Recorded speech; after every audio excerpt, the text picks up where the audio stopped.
একটা ঘন জঙ্গলে থাকতো একটা বড় সড়ো হাতি। সে খুব শক্তিশালী হলেও একটু অহংকারী ছিল। জঙ্গলের ছোট প্রাণীদের সে তেমন গুরুত্ব দিত না। একদিন ছোট্ট একটা চড়ুই এসে হাতির কাছে বলল, দাদা হাতি, তুমি কি আমাকে একটু জল আনতে সাহায্য করবে? হাতি হেসে বলল, তুমি এত ছোট, তোমার কাজ আমি কেন করব? মন খারাপ করে চড়ুইটা উড়ে গেল।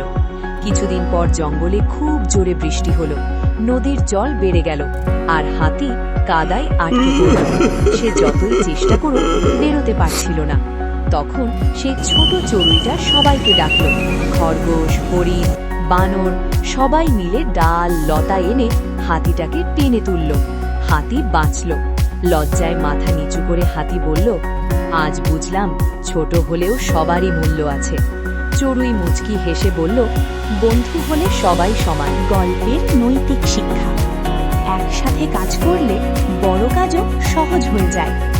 সময় আর দলবদ্ধতার মূল্য বুঝতে শেখো।